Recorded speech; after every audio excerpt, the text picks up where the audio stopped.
আমি মাঝে মাঝে আমার মা মানে তিনি কাঁদেন কথা বলে। যখন ছোটবেলায় তিনি আমাকে মাদ্রাসায় নিয়ে গেছেন, তখন আমার আত্মীয়স্বজন সবাই বললো, এই ছেলেটা এত ব্রিলিয়ান্ট, এই ছেলেটাকে তুমি ডাক্তার বানাতে পারতে। নাহলে এই যে বাচ্চাটার কথা শুনলাম 6 মাসে কোরআন তেলাওয়াত মানে কোরআন হিফজ করেছে। Tarbiya online Madrasa department of Al Quran and Islamic studies সংবর্ধনা অনুষ্ঠান। আপনারা শুনে খুশি হবেন, তারবিয়া অনলাইন মাদ্রাসার হিফজুল কোরআন বিভাগ থেকে আমাদের এই পর্যন্ত শুধুমাত্র অনলাইনে ক্লাস করে আলহামদুলিল্লাহ 3 জন শিক্ষার্থী এখান থেকে হিফজ শেষ করেছে আলহামদুলিল্লাহ। والسماء بنيناها بأيد وإنا لموسعون। কোরআন ব্যক্তিগতভাবে আমাকে যেই সম্মান দিয়েছে বা মর্যাদা দিয়েছে, অথবা আমি ব্যক্তি জীবনে যা কিছু পেয়েছি তা কোরআনের কারণে। I have no other ability or capability or asset and property except the Quran and my love for the Quran. কোরআনকে আমি প্রচণ্ড ভালোবাসি। আমার বাগিনী নাজিহা নৌফা ইদানিং হেফজুল কোরআন শেষ করেছেন এখান থেকে অনলাইন ভিত্তিক। আমি সকলের প্রতি কৃতজ্ঞ। ومن كل شيء خلقنا زوجين لعلكم تذكرون ففروا إلى الله إني لكم منه نذير مبين। আমরা প্রত্যেকেই জানি আমাদের স্বপ্ন রয়েছে, যে স্বপ্নটুকু হলো এই যে আমার ছোট্ট ছোট্ট শিশুদেরকে আমরা কোরআনে হাফেজ বানানোর জন্যই আমরা মাদ্রাসা তারবিয়ার সাথে সম্পৃক্ত হয়েছি। সম্মানিত অভিভাবক মণ্ডলী, আপনাদের স্বপ্ন, আপনাদের চিন্তা, আপনাদের ধ্যান ধারণা, আপনাদের মনোবাসনা যা কিছু রয়েছে সকল কিছু সফলভাবে বাস্তবায়নের জন্য আপনাদের পাশাপাশি কাজ করছে তারবিয়া অনলাইন মাদ্রাসা। আল্লাহ তাআলা এই কিতাবের মাধ্যমে মানুষের সম্মান বাড়ান, অথবা এই কিতাবের কারণে মানুষের সম্মান কমে। রাসূলুল্লাহ সাল্লাল্লাহু আলাইহি ওয়াসাল্লাম বিদায় হজের ভাষণে 2টি জিনিস আমাদেরকে সম্পদ হিসেবে দিয়ে গিয়েছেন বলে তিনি বলেছেন, তোমাদের একটা হচ্ছে কিতাবুল্লাহ ওয়া সুন্নাতু রাসূলিহি, কিতাবুল্লাহ ওয়া সুন্নাতু রাসূলিহি, তার কিতাব এবং তার রাসূলের সুন্নাহ। আমরা যারা অভিভাবক রয়েছি আমাদের প্রত্যেকেরই হাফেজ বানানোর ইচ্ছা রয়েছে। আমি আমার সন্তানকে হাফেজ বানাতে চাই, আমি আমার মেয়েকে হাফেজা বানাতে চাই।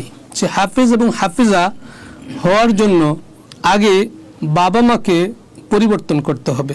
কোভিড-19 প্রাদুর্ভাবে আমরা খুবই দুর্দশাগ্রস্ত, বাচ্চারা বিপদগামী হয়ে যাচ্ছে। এরপর থেকে যখন দেখলাম যে তারবিয়া অনলাইন মাদ্রাসা জার্নি শুরু হলো শ্রদ্ধেয় মুক্তা আহমেদ স্যারের, তখন আমি তার প্রতিষ্ঠানে নির্দ্বিধায় ভর্তি করিয়ে দিলাম। 2020 সালের নভেম্বরের দিকে ওকে ভর্তি করিয়ে দিই। এরপর আস্তে আস্তে সে আগাতে থাকে হিফজ পাড়া, 2 পাড়া, 3 পাড়া, 5 পাড়া করে, এভাবে সেই 30 পাড়ার জার্নিটা শেষ করে 2023 সালের ফেব্রুয়ারি মাসে। তারবিয়ার যেই ফ্যামিলি, এই ফ্যামিলির মূল আমাদের সেগমেন্ট এবং ড্রিম হচ্ছে 2040 সালের মধ্যে পুরো বাংলাদেশের সর্বস্তরে সবার মাঝে বাংলা ভাষাভাষী 5 মহাদেশের সবার মাঝে কোরআনের আলোকে ছড়িয়ে দেওয়া। আমি সব মায়েদের উদ্দেশ্যে বলবো যে বাচ্চাদেরকে যত্ন করে গড়লে বাচ্চারা হবেই, কিছু না কিছু হবে ইনশাল্লাহ। এটা মনিটরিং করতে হবে, যত্ন করতে হবে, পড়াশোনার খবরাখবর রাখতে হবে, হবে অনলাইনে অবশ্যই হবে। আউযু বিল্লাহি মিনাশ শাইতানির রাজীম। বিসমিল্লাহির রহমানির রহিম। আল্লাহু নূরুস সামাওয়াতি ওয়াল আরদ মাসালু নূরিহি কামিশকাতিন ফিহা মিসবাহ আল-মিসবাহু ফি জুজাজাহ الزجاجة كأنها كوكب دري يوقد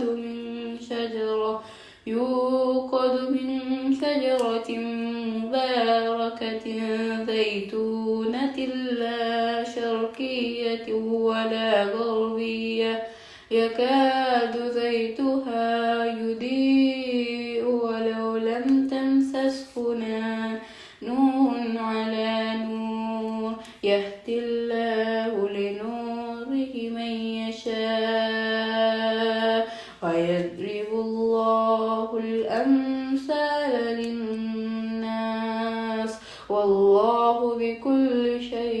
عليم في بيوت عدن الله أن ترفع ويذكر فيها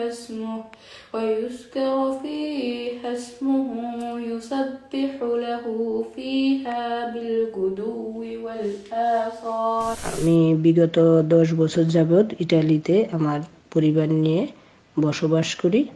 যখন আমি তারবিয়া অনলাইন মাদ্রাসায় খোঁজ পাই, তখন আমার মেয়েকে আমি এই মাদ্রাসায় ভর্তি করিয়ে দিই। খুবই দ্রুততার সাথে কোরআন হিফজ করেছে। তো আমি এই জন্য আল্লাহর শুকরিয়া আদায় করে শেষ করতে পারবো না।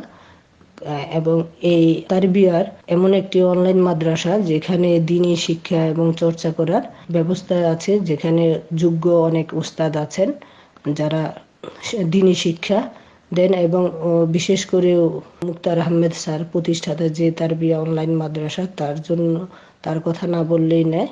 আমি এই প্রতিষ্ঠানের উপরে খুবই কৃতজ্ঞ এবং এর জন্য আমি আন্তরিকভাবে দোয়া করি। এবং আমার মেয়ে কিন্তু আমার ছেলের আগে হাফেজ হয়েছে, এবং তাদের জন্য সর্বোপরি আমি সব সময় তাদের জন্য দোয়া করতাম যেন আল্লাহ তাদেরকে এই কোরআন হিফজ করার তৌফিক দেন, তাদের জন্য সহজ করে দেন আমার সন্তানদের জন্য।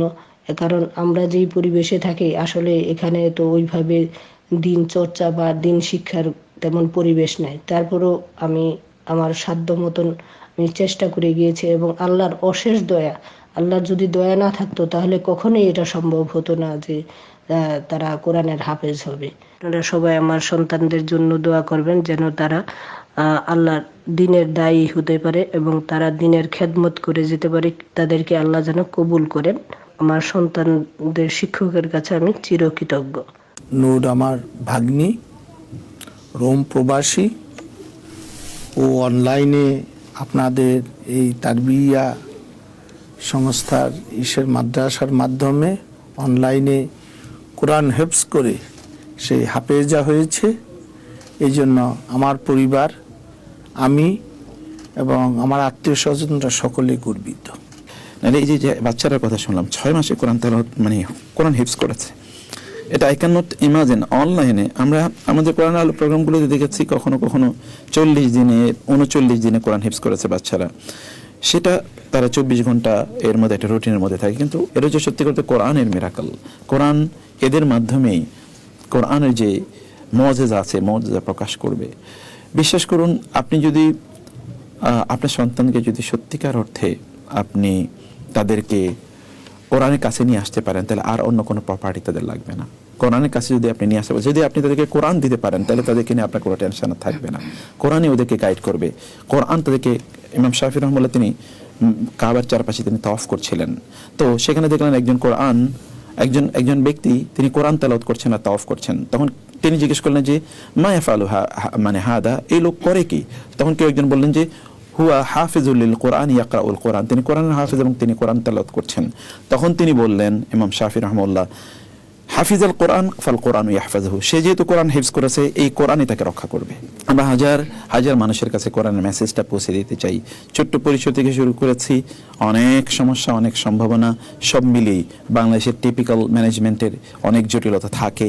এই জটিলতার মধ্যেও যতটুকু আমরা করতে পারছি, এটি অনলি ফর আল্লাহ সুবহানাহু ওয়া তাআলা, only for him, because of him, এটা কেবল আল্লাহর কারণে এবং আল্লাহ সুবহানাহু ওয়া তাআলার জন্যে। আমাদের এই কাজগুলো যেন বারাকাপূর্ণ হয়, যত জটিলতা আছে সকল জটিলতা মুক্ত করে যেন আমরা কাজটা করতে পারি। আপনারা আমাদের জন্য দোয়া করবেন। আমি বোনদেরকে বলবো, প্লিজ আপনি কোরআনকে পরম ভালোবাসুন, আপনার সন্তানদের মধ্যে কোরআনের ভালোবাসা তৈরি হয়ে যাবে। ভাইদেরকে বলবো, আপনার কোরআনকে ভালোবাসুন, আপনাদের সন্তানদের মধ্যে কোরআনের ভালোবাসা অটোমেটিক্যালি ডেভেলপ করবে। ওদেরকে নিয়ে একটু কোরআন তেলাওয়াত করতে বসুন, ওদের কাছে একটু কোরআন শুনুন, ওদের কাছে কোরআনের গল্প শুনুন অথবা গল্পগুলো বলুন আপনাদের, এবং আপনারা দেখবেন আপনারা স্টার্ট হিফজিং, মেমোরাইজিং তো আপনারা নিজেরাও কোরআন হিফজ করা শুরু করে দেন না, একটু পড়েন না, সমস্যাটা কি? আপনারা হিফজ করা শুরু করেন, 1টা সূরা, 2টা সূরা, 5টা সূরা, 10টা সূরা। এই বাচ্চারা যদি করতে পারে তাহলে আপনারা করতে পারবেন। করুন, কোরআনের জন্য সময় দিন, আল্লাহ তাআলা সময়ের মধ্যে এমনিই বারাকা প্রদান করবেন। এবং কোরআন আপনার সম্মানকে এত বেশি সম্মান বাড়িয়ে দেবে। কখনো কখনো কোনো মানুষ আমার বাসায় চলে যায়, এটা পার্সোনাল গল্প বলছি, আপনারা অন্যভাবে নেবেন না। তো বাসায় চলে গেছে কেন? বাসায় বলে, স্যার আপনার মায়ের কপালে একটা চুমু দিয়ে আসবো। তো আমি মাঝে মাঝে আমার মা তিনি কাঁদেন কথা বলে যখন ছোটবেলায় তিনি আমাকে মাদ্রাসায় নিয়ে গেছেন, তখন আমার আত্মীয়স্বজন সবাই বললো, এই ছেলেটা এত ব্রিলিয়ান্ট, এই ছেলেটাকে তুমি ডাক্তার বানাতে পারতে। কারণ মানুষের মাথায় একটা থাকে যে মেয়ে যদি একটু ব্রিলিয়ান্ট হয় তাহলে তাকে ডাক্তার বানায়। এটা বাংলাদেশের এটা টিপিক্যাল ম্যানেজমেন্ট। আমার মামারা পর্যন্ত বলছিল তুমি কি করলো। আমার একজন চাচা তো ভাই ছিল, উনি আমাদের মুরব্বীর মতো ছিল, উনি অনেক বিশাল টাকা পয়সার মালিক ছিলেন, মানে রাজনীতি করতেন অনেক বড়। বলে যে আমার ভাতিজাটাকে, আমার চাচা ভাইটাকে আপনি শেষ করে দিন। আমার মাকে বলতেন, তো মা বলতেন আমার স্বামী মারা গেছে, আমার একটা ছেলে আছে, আমিও যদি এমনি নষ্ট হয়ে যায় তাহলে হোক, কিন্তু আমি তাকে দিন বাইরে নিয়ে যাব না। এখন যখন মাকে মানুষ কপালে চুমু দিতে আসে এবং বলে যে একটু আপনাকে কিভাবে বড় করলো, আমি কিছু না, কিন্তু তারপরে কোরআন ভালোবাসি দেখে ওরা যে আপনাকে কিভাবে বড় করলো, এটা আমি একটু আপনার মার কাছ থেকে শুনতে চাই, একটু তিনি যেন আমাকে দোয়া করেন। সেই কোথায় থেকে লোকেরা চলে আসে, কখনো খুলনা থেকে চলে আসে, কখনো চট্টগ্রাম থেকে, সিলেট থেকে চলে আসে, এসে বলে একটু আপনার মায়ের একটু ধোয়া নেব, তার কপালে একটু চুমু দেবো, একটু দেখবো যে আপনাকে কিভাবে বড় করেছে, এই কথাটা একটু শুনতে চাই। তো আমি জানি যে তিনি কেবল কোরআনকে ভালোবেসেছিলেন, দিনকে ভালোবেসেছিলেন। এবং কখনো কখনো এমন হয়েছে, ছোটবেলা দেখেছি, আমার গল্প এখনো মনে পড়ে, তিনি আমার মাথায় তার চুলগুলো এরকম লাগিয়ে দিয়ে কেবল আল্লাহর কাছে দোয়া করতেন, আল্লাহ আমি আর কিছু চাই না, তুমি আমার ছেলেটাকে একটু তোমার দিনের জন্য কবুল করে নিও, এতটুকু তিনি বলতেন। আমি আপনাদেরকে বলবো যে আপনাদের সন্তানদের জন্য আল্লাহর কাছে এরকম দোয়া করুন। আব্দুল্লাহ ইবনে আব্বাস রাদিয়াল্লাহু তাআলার কাছে কেবল রাসূল সাল্লাল্লাহু আলাইহি ওয়াসাল্লাম দোয়া করেছেন এতটুকু, আল্লাহুম্মা ফাক্কিহু ফিদ-দ্বীন ওয়া আল্লিমহু তা'উইল। আল্লাহ তুমি তাকে দ্বীনের গভীর জ্ঞান দান করো এবং তুমি তাকে দ্বীনের কোরআনের জ্ঞান তাকে দান করো। এবং রাসূলের এতটুকু দোয়াই এই আব্দুল্লাহ ইবনে আব্বাসকে তার জামালুল কোরআন, কোরআনের কমেন্টেটর, কোরআনের সবচেয়ে বড় মুফাসসির বানিয়েছে। এই উম্মার মুফাসসির, হাবরু হাদিহিল উম্মাহ, এই উম্মার সবচেয়ে বড় জ্ঞানী ছোট্ট আব্দুল্লাহ, পিচ্ছি আব্দুল্লাহ রাসূলের কাছে আসার রাসূলকে বল তার জন্য দোয়া করতেন। আপনারা আপনাদের সন্তানগুলির জন্য আল্লাহর কাছে দোয়া করুন, আল্লাহ সুবহানাহু ওয়া তাআলার জন্য তাদেরকে অনেক বড় আলেম বানান। আমাদের প্রতিষ্ঠানটার জন্য দোয়া করবেন, আমরা যেন আমাদের লক্ষ্যে পৌঁছতে পারি, আল্লাহর কাছে যেন আমাদেরকে জবাবদিহি না করতে হয়, যতটুকু আমাদের অযোগ্যতা আছে আর তা যেন আমরা ওভারকাম করতে পারি, সেই তৌফিক শক্তি যেন আল্লাহ তাআলা আমাদেরকে প্রদান করেন। এবং আপনাদের সাথে আমাদের যে কমিটমেন্ট আছে সেটা নিয়ে যেন আল্লাহর কাছে জবাবদিহি না করতে হয়, সেই অবস্থা যেন আল্লাহ তাআলা আমাদেরকে প্রদান করেন।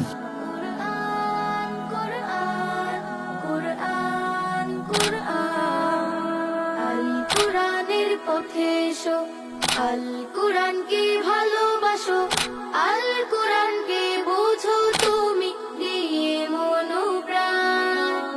এসো তাই গাই সকলে আল কুরআনের গান, এসো তাই গাই সকলে আল কুরআনের গান।